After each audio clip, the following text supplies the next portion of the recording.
Hey guys, this is a short video from watching everything yesterday and seeing David's note this morning. Feel free to use this, adjust it, whatever you'd like to do. Take a look at a half court to 3-point line for our guards. Last week, we started working on the guards trying to win the paint, basically drive right down the middle and then initiate the offense.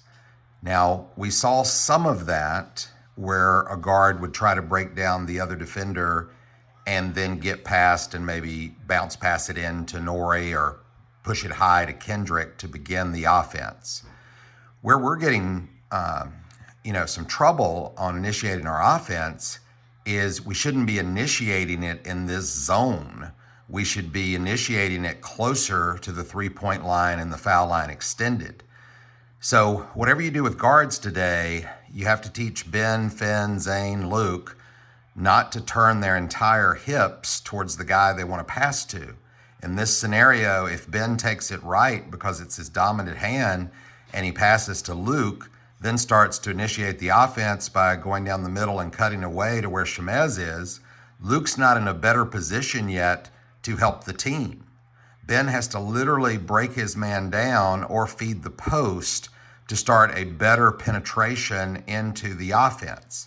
So what we started doing last week with the guards was saying, okay, get off quickly and start to initiate the offense lower and then set a move or, fill back in, follow the ball.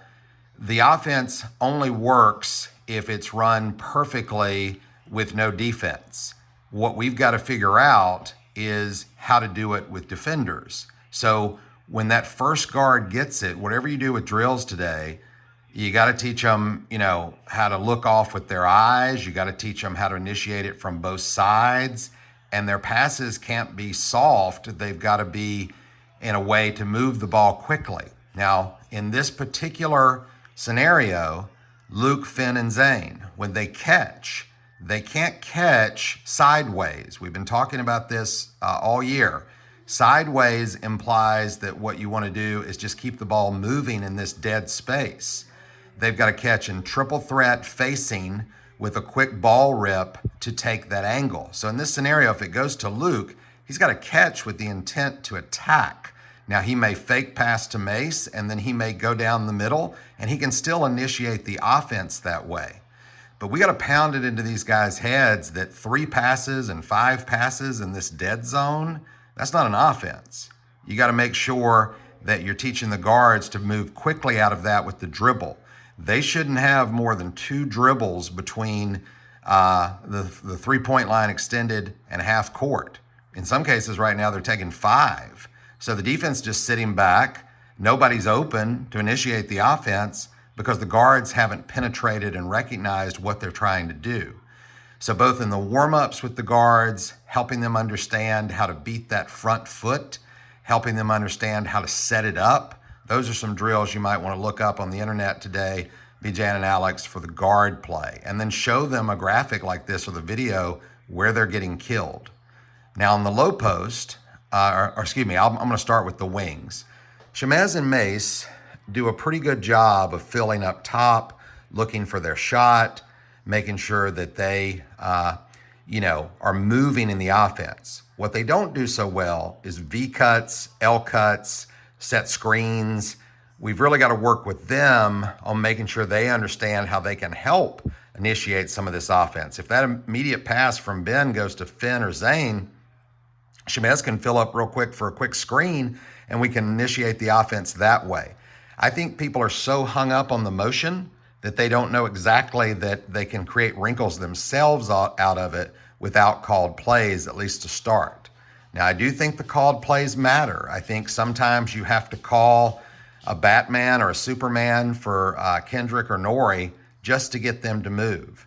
I've worked with Kendrick and Nori for over a year now, and they still don't understand that they have to get a paint touch. Neither one understands it. Sometimes they try it, but they're not being demanded to try it. And we really need to get into this playing time issue if they're not going to do it. So what I saw yesterday on film is on the low block, they're often spaced out in the motion offense to the outside wings. So the first thing is working with them today that, yeah, we might start that way, but one of you has to initially cut in to either the low block, the high block, or foul line extended to ask for the ball. And what happens is they think we're just saying ask for it without doing anything. We've got to teach them how to push off of their man, how to set their man with their leg, how to fake their man and go back up, how to show their hand. They don't do that on a regular basis. Now, when they catch it, we've shown them some post moves. But what's happening is Kendrick's catching it and trying to be a guard. He was often falling away yesterday on a couple shots instead of setting his base and going right up with the layup. Nori almost always catches it with the intent to pass. That's not what you want your big doing. You want your big catching it with the intent of I've got possession and I'm going to take or go up.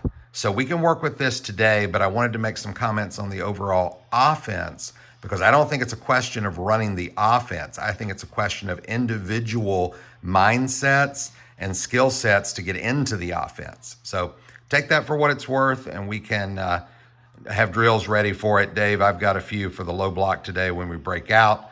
Bijan and Alex, curious your approach, but feel free to do what you want with the guards given this video. Thanks.